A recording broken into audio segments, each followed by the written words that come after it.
आज की जो चर्चा का प्रमुख विषय है वो भारतीय संविधान की पृष्ठभूमि है। तो इसके अंतर्गत जो पहला प्रश्न है कि सुप्रीम कोर्ट की व्यवस्था का संबंध किससे है। तो पहला 1771, दूसरा 1773, तीसरा 1813 और चौथा 1833। तो इसका जो सही उत्तर है दूसरा 1773, क्योंकि तुरंत आपको ऐसे प्रश्नों में क्लिक करना चाहिए कि ये भारत के संदर्भ में पूछा जा रहा है। और 1773 का जो ऐतिहासिक हमारा रेगुलेटिंग एक्ट है, जिसे हम पढ़ते हैं इतिहास में, तो उससे बहुत सारी बातें सामने आई थी, जिसमें एक था कि जो सुप्रीम कोर्ट की जो अवधारणा है और उसका जो निर्माण है कलकत्ता में किया गया। और उस समय कलकत्ता जो है वो राजधानी भी थी, 1912 तक तो राजधानी थी। और एलिजा एमपी को जो है वहाँ का पहला सुप्रीम कोर्ट का जज बनाया गया था। और इसी वर्ष जो है वो बंगाल के गवर्नर को जो है पूरे बंगाल का गवर्नर जनरल बना दिया गया। जो लॉर्ड हेस्टिंग्स थे, वारेन हेस्टिंग जो थे, इसके पहले गवर्नर जनरल थे। बम्बई मद्रास को भी बंगाल में मर्ज कर दिया गया। तो इस प्रकार जो व्यवस्था थी सुप्रीम कोर्ट की वो बनी। लेकिन यहाँ थोड़ा सा समझने की बात है, इसमें एक और प्रश्न भी आता है कि जो सुप्रीम कोर्ट का भी कोई एपेक्स था, यानी उससे भी कुछ ऊपर था। चूँकि अभी हम भारत में अगर न्याय व्यवस्था में देखें तो जो सुप्रीम कोर्ट के ऊपर अगर कई छोटे मामलों में अगर देखा जाए तो राष्ट्रपति के पास क्षमादान की शक्ति है, लेकिन उससे भी ऊपर हम अपील अगर नहीं कर सकते हैं कहीं भी, वो व्यवस्था सामान्यतः देखने को नहीं मिलती है। लेकिन जब ये दौर था 1773 का, चूँकि औपनिवेशिक शासन का दौर है, वहाँ वो अपीलीय प्राधिकरण आपको रानी के पास था, इंग्लैंड में था। तो ये व्यवस्था जो है 1892 तक कायम रही। तो थोड़ा सा इसको समझना है, इस फ़र्क को भी, क्योंकि जो ब्रिटेन का जो प्रशासनिक इतिहास है, संवैधानिक इतिहास है, उसका प्रभाव जो है भारत पर पड़ा, वो छाप उससे संबंधित है।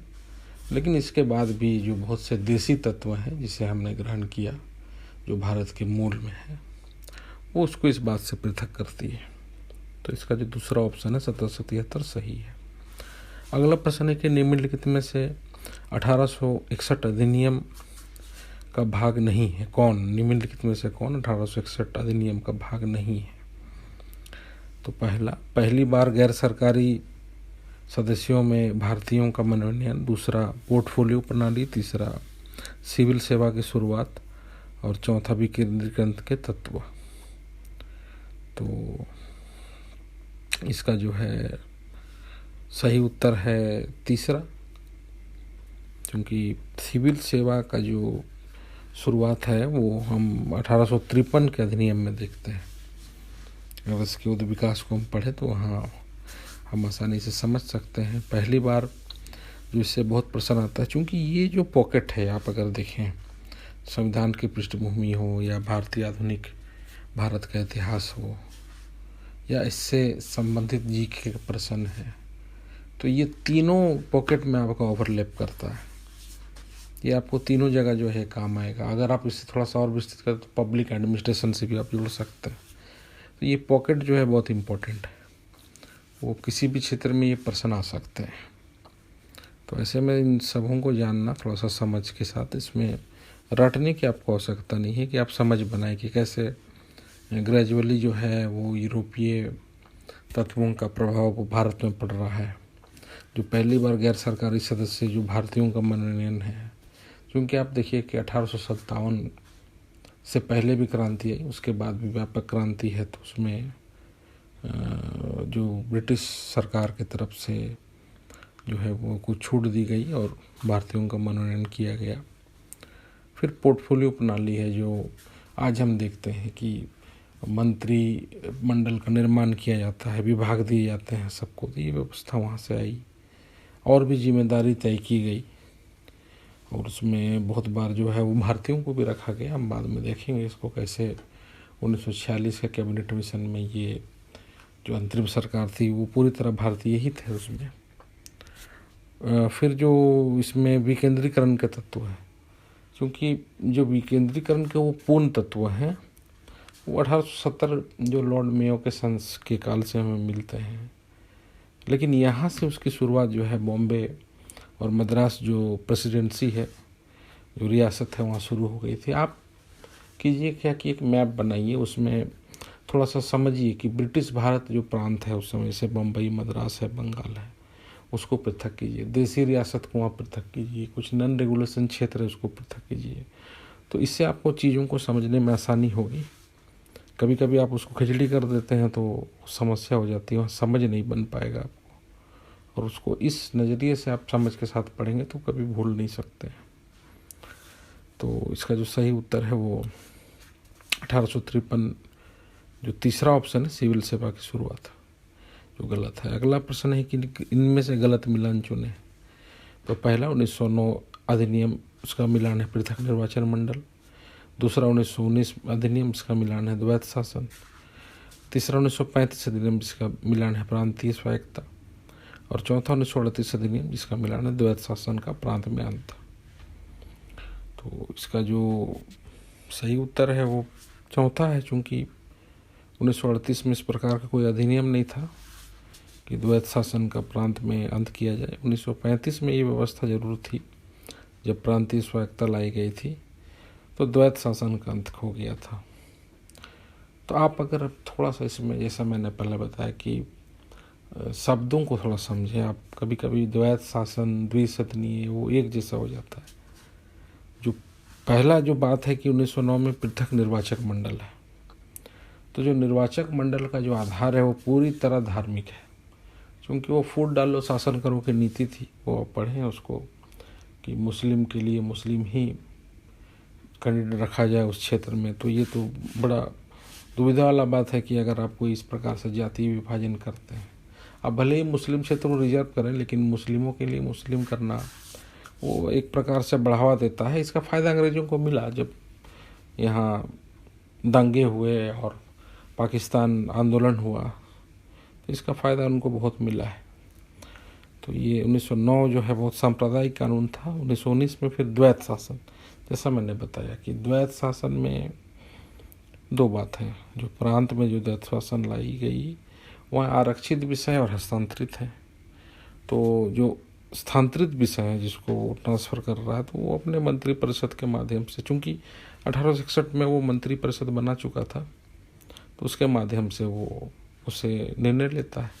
लेकिन आरक्षित विषयों में, जैसे होम है, पुलिस है, तो उसको अपने पास रखता है, वहाँ किसी का विचार विमर्श नहीं कर, एक प्रकार से वीटो दिखता है वहाँ। ये व्यवस्था 1935 में अंत हुई थी, क्योंकि आंदोलन में कांग्रेस के प्रस्ताव से ये मांग उठी थी। और प्रांतीय स्वायत्तता, यानी जो द्विसदनीय व्यवस्था हम देखेंगे कि जो लोकसभा राज्यसभा की जो कल्पना है वो हमें 1919 में ही देखने को मिल गई थी। जो आज हम अपर हाउस, लोअर हाउस देखते हैं, वो 1919 से बना। अब देखिएगा कि 1920 के बाद देखिएगा कि वो लोकसभा राज्यसभा का जो संसद है अभी, जो उसका निर्माण हो रहा है, तो ये ग्रेजुअली उसको आप वहाँ पढ़ेंगे। तो अब देखिएगा कि वहाँ अब जो प्रांतीय स्वायत्तता की बात आ गई कि प्रांतों को भी जो है वो संघीय शासन के अनुरूप वहाँ इलेक्शन होंगे। और इसका हुआ है कि 1937 में चुनाव हुए, वहाँ पर अब देखिएगा कि सफलताएं मिली और वहाँ स्थानीय जो लोग थे, नेता थे, उनको मौका मिला। तो इसको भी समझना है आपको साथ में कि केंद्र में क्या हो रहा है, प्रांत में क्या हो रहा है, कितने सदस्य वहाँ बढ़ाए जा रहे हैं, किनका कितना मनोनयन हो रहा है, प्रांत में कितने बढ़ाए जा रहे हैं प्रत्यक्ष तौर पर, और उसका कितना मनोनयन हो रहा है, दोनों बातें। और व्यवस्थाएं, उसका अंत भी होता है, जैसे मैंने बताया 1935 में जो आप देखिएगा कि प्रांतों में द्वैत शासन का अंत है वो दिखता है। और द्विसदनीय व्यवस्था तो वो तो कायम रही। आप देखिएगा कि अपर हाउस, लोअर हाउस, वो स्टेट में भी अभी तक है। तो इस संदर्भ में इसका जो चौथा ऑप्शन है वो सही है। अगला प्रश्न है कि लोक सेवा के सही विकास क्रम में कौन सा तत्व नहीं है। तो पहला अप्रेंटिस, दूसरा राइटर, तीसरा लाउडर और चौथा फैक्टर। तो इसका जो सही उत्तर है तीसरा ऑप्शन है, क्योंकि अगर आप हिस्ट्री ऑफ सिविल सर्विस पढ़िएगा NCERT में या इग्नो के मैटर में, तो आपको वहाँ मिलेगा कि इसका एक प्रकार से पिरामिडिकल संरचना बनाया गया है। उसे बहुत नीचे लेवल पर समझाने का प्रयास किया गया है। जो अप्रेंटिस है, जैसे आज भी हम सुनते हैं कि अप्रेंटिस है, तो एक प्रकार से वो प्रशिक्षण करता है, आरंभिक स्तर पर उसको रखा जाता है ताकि वो चीज़ों को सीखे और उसके बाद उसकी नौकरी पक्की की जाती है। ये व्यवस्था थी, सही बात है। दूसरा कि राइटर है, क्योंकि जो अभी आप सुनिएगा कलकत्ता में राइटर बिल्डिंग है, तो एक प्रकार से सचिवालय है, तो वहाँ जो आप देखिएगा कि जो राइटर्स हैं तो उनका बोलबाला होता है। इसके अगर शब्द को आप तोड़ें तो वहाँ आपको देखिएगा कि जो फाइल बनाए जाते हैं उनमें साइन होता है, उसका पूरा एक प्रकार से व्यवस्था है पूरे लेखन कला का, तो राइटर उससे आया है। और दूसरा इसके बाद जो है वो फैक्टर आता है, क्योंकि अंग्रेज़ों ने फैक्ट्री पर बहुत ध्यान दिया।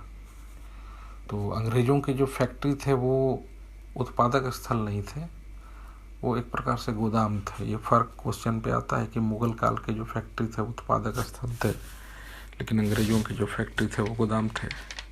तो वहाँ उसके संचालन के लिए, क्योंकि वो तो कच्चा माल भारतीयों से ले रहे थे और उसको बनाने के लिए ब्रिटेन भेज रहे थे, तो यहाँ कहाँ से बनेगा, उसका कोई अप्रोच ही नहीं था, कोई इस प्रकार का उद्देश्य भी नहीं है। तो बाद में बहुत सीमित अर्थव्यवस्था की मांग हुई और ऐसे बड़े बड़े लौह उद्योग बनाए गए, सीमेंट उद्योग, तांबा उद्योग, ताकि उनको द्वितीय विश्व युद्ध में फ़ायदा हो यूरोपीय शक्तियों को।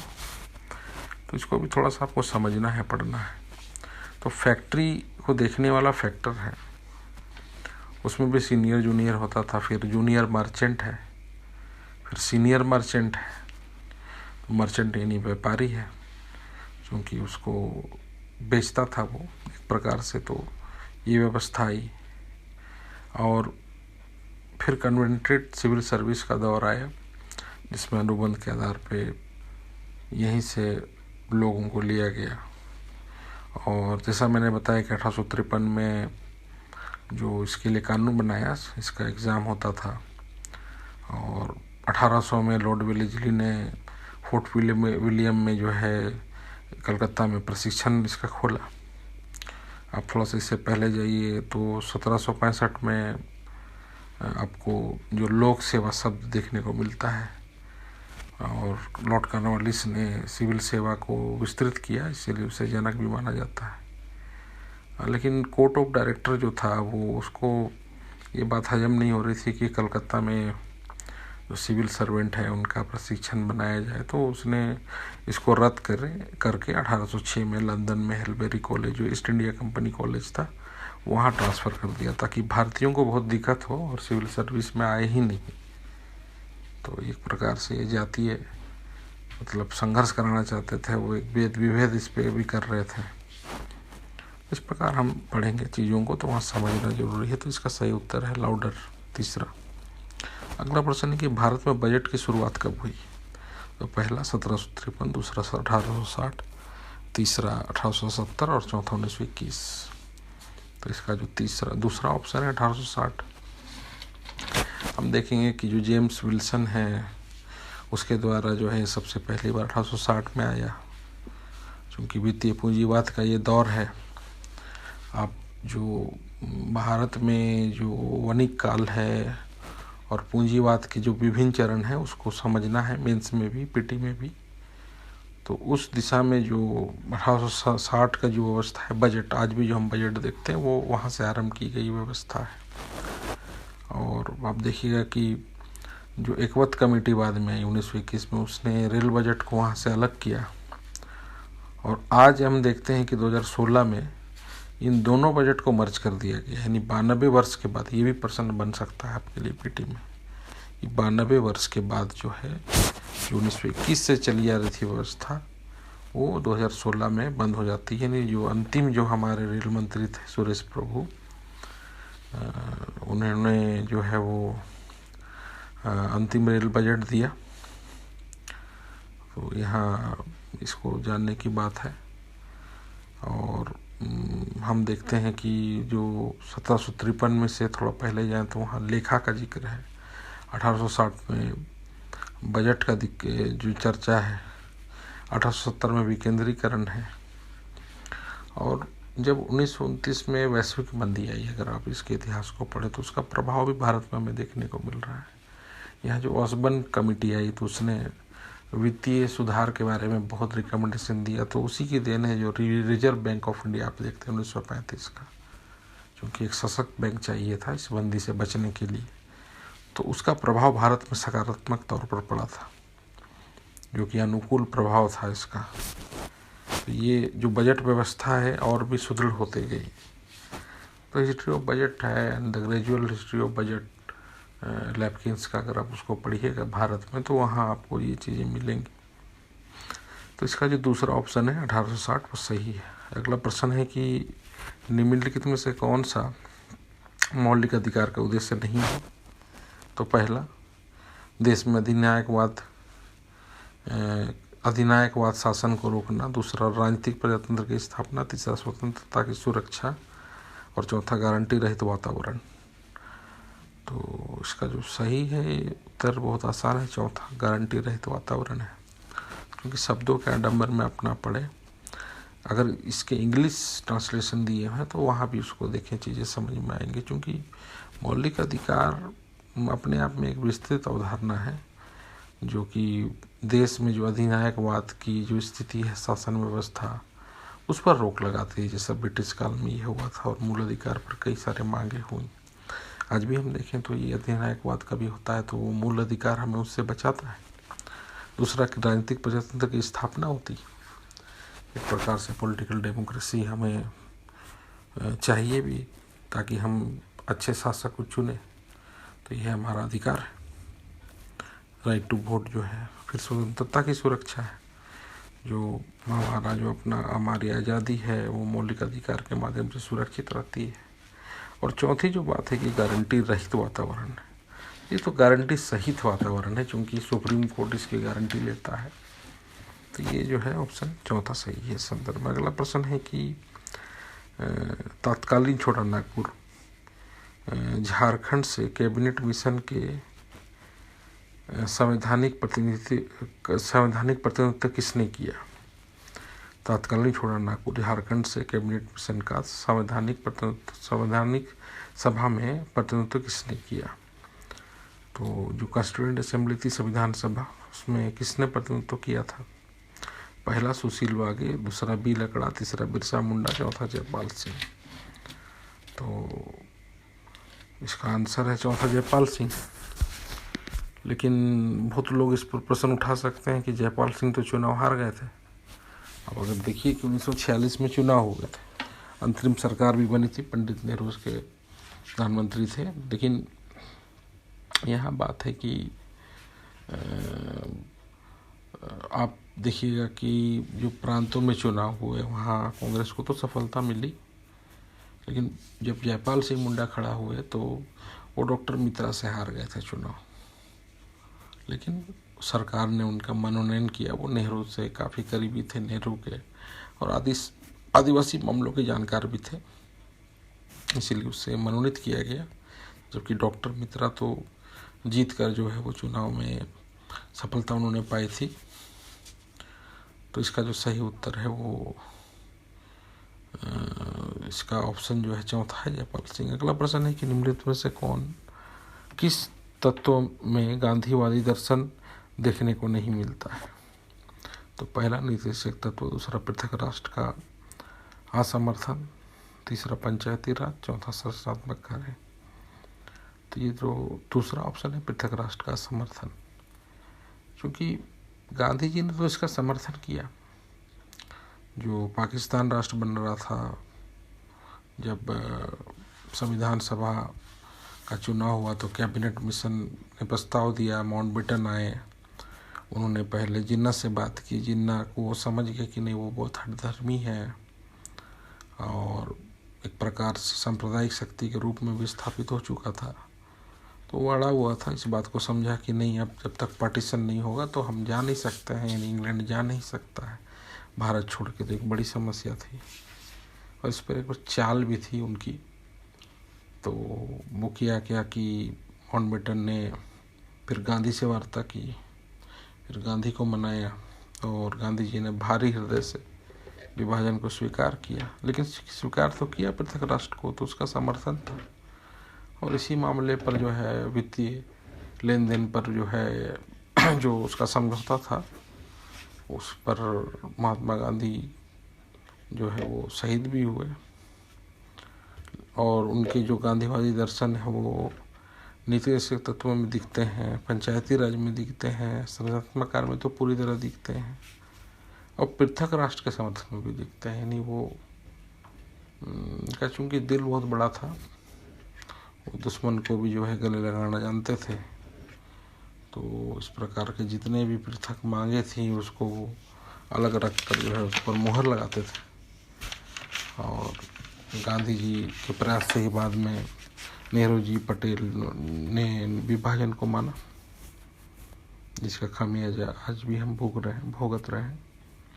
अगला प्रश्न है कि अखिल भारतीय संघ की अवधारणा कहाँ से आई? पहला 1909 अधिनियम, दूसरा 1919 अधिनियम, तीसरा 1935 अधिनियम, चौथा 1947 अधिनियम। तो ये आसान प्रश्न है। तीसरा 1935 अधिनियम, ये बहुत सरप्री प्रश्न है, बहुत कंपटीशन में आता है। 1935 में जो अखिल भारतीय संघ की अवधारणा है, यानी आज जो हम अनुच्छेद 1 है हमारा भारतीय संविधान का कि भारत एक राज्यों का संघ है, ठीक है, वहाँ अखिल भारतीय दृष्टिकोण दिखता है। तो संघ का अर्थ है कि वो कई सारे राज्यों से मिला। अगर आप उसके इतिहास को पढ़ें, क्योंकि मैं बोल रहा हूँ जैसे ब्रिटिश भारत है, वहाँ देसी रियासत है, बहुत से कन्वर्टेड स्टेट है, प्रोटेक्टोरेट स्टेट हैं, तो सब स्टेट की स्थिति काफ़ी अलग है। अंततः 562 जो देसी रियासत थे उसको भी काफ़ी प्रयास से पटेल जी के नेतृत्व में मिलाया गया था। तो ऐसे में जो भारत, मतलब अंग्रेज को ये विश्वास ही नहीं था कि भारत का जो इतना बड़ा विभाजन है राज्यों में, उप राज्यों में, तो उनको विश्वास नहीं था कि एक राष्ट्र के रूप में भी वो बनेगा। लेकिन ये 1935 अधिनियम में अखिल भारतीय संघ की अवधारणा आई, और ये आंदोलन का ही प्रयास था। और इसमें ये बात आई कि जो है राज्यों से मिलकर भारत बनेगा। आज भी हम देखें तो जो संघ है वो किसी भी, यानी राज्य जो है किसी भी स्थिति में भारत से अलग नहीं हो सकता है, चाहे भारत को युद्ध भी करना पड़े। वो अब जम्मू कश्मीर का मैटर में ही देख लीजिए, जो नया राज्य बना है, क्योंकि वो हमारा पार्ट है, वो कभी हमसे अलग हो नहीं सकता है। तो भारत एक राज्यों का संघ है, इसको आप इस अवधारणा को थोड़ा समझें। इसका सही उत्तर है तीसरा। अगला प्रश्न है कि बरसों पहले हमने किस्मत के साथ बाजी लगाई थी। मैं फिर पढ़ता हूँ कि बरसों पहले हमने किस्मत के साथ बाजी लगाई थी, यह कथन किसका है? तो पहला डॉक्टर अम्बेडकर, चौथा पंडित नेहरू, तीसरा महात्मा गांधी और चौथा BN राव। तो इसका जो सही उत्तर है दूसरा पंडित नेहरू है, क्योंकि ये एक बहुत इम्पोर्टेंट पल था हमारे लिए जब 14 अगस्त 1947 को भारत 15 अगस्त 1947 आज़ादी की तरफ जा रहा था। तो नेहरू जी का ये ऐतिहासिक जो भाषण है वो संसद में गूंजा, और ये पूरे विश्व के यानी जितने भी बड़े बड़े अखबार थे ट्राइस्ट विद डेस्टिनी के साथ छपा, उसका ये हिंदी ट्रांसलेशन था कि बरसों पहले हमने किस्मत के साथ बाजी लगाई थी। तो ये काफ़ी ऐतिहासिक वक्तव्य है, इसे हमें याद रखना चाहिए। इसका सही उत्तर है पंडित नेहरू।